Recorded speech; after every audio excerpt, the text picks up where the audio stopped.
Would you believe me if I told you that I saved over $30,000 while studying as a full-time international student in Canada in one of the top schools without compromising my grades or working crazy hours? I did it, and today I'm going to be sharing with you all of the high-paying jobs that you should be targeting as a student. Every job that I did helped me build savings and also helped me build Canadian experience that helped me expand my network. So let's rewind to when I first came to Canada. Like every international student, I also had limited work hours, but I knew I had to be strategic. I wanted to share with you the strategies that I had in mind so you understand where I'm coming from. Strategy one is you have to focus on campus jobs because number one, they're often easier to get, the pay is higher, and they do not count towards your 20 hours a week work limit. Many people do not know, but on-campus jobs are gold mines because you can work as many hours as you want.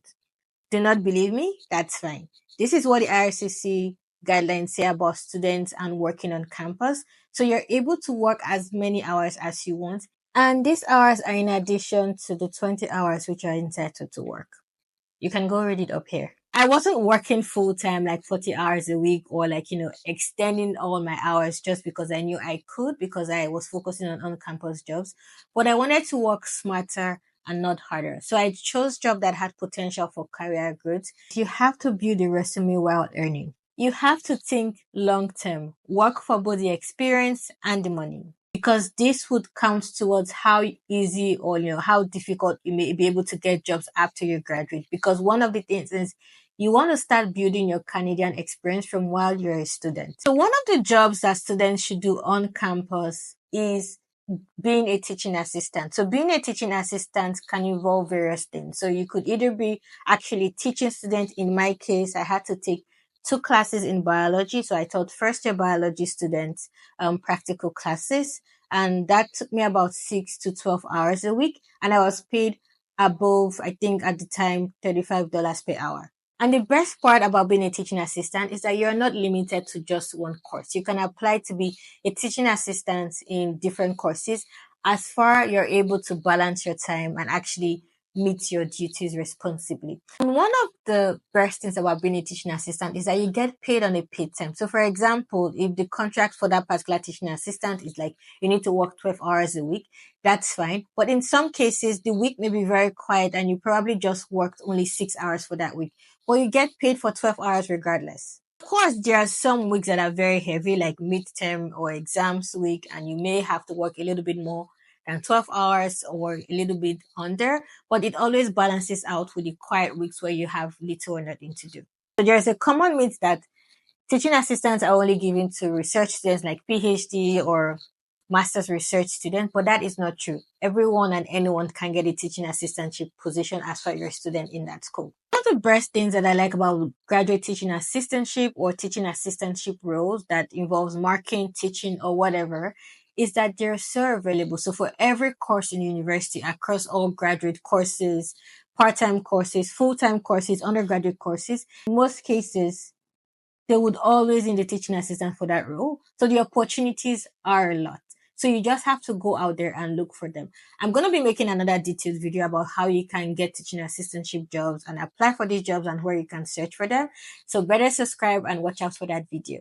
And there are other jobs that are actually related to being like a teaching assistant or being a teacher. So other things related to being a peer mentor, teaching other students, and also even being an invigilator. There are some courses that offer like student invigilator positions. So there are so many. So if you're in a particular department, make sure that you're always checking your departmental website, your faculty website, and the school's career website to see what positions are available. Another set of jobs that are also very widely available is research assistantship. So this has to do with like, working with a professor and doing all types of research activities. This could range from like data collection to data analysis to data interpretation to writing and so on.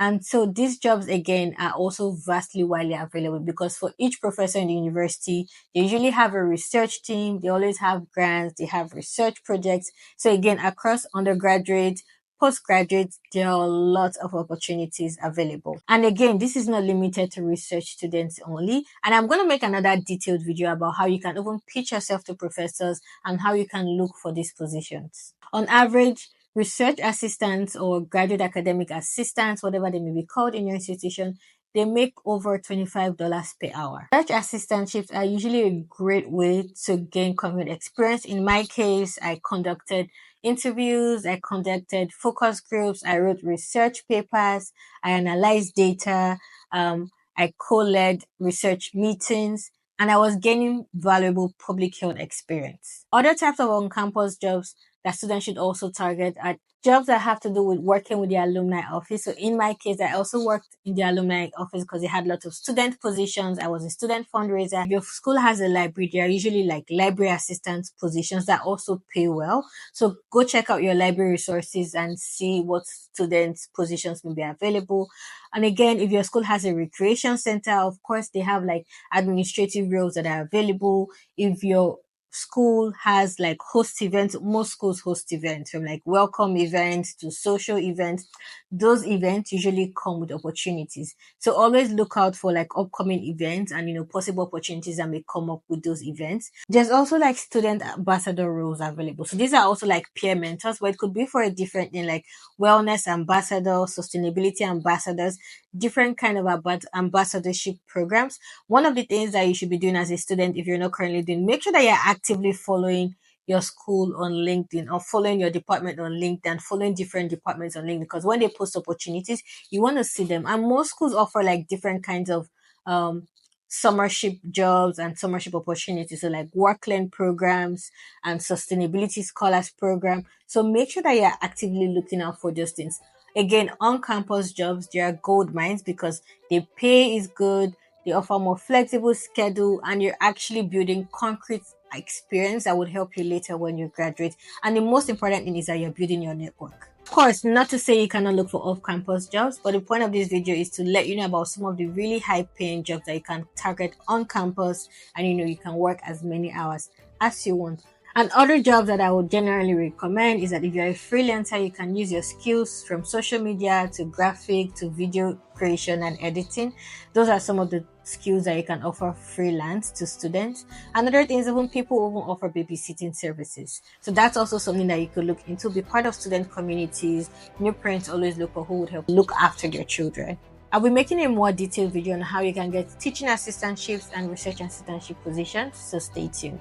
And remember to like, share, and subscribe. And yeah, if this is helpful for you or you have other questions, please put them in the chat.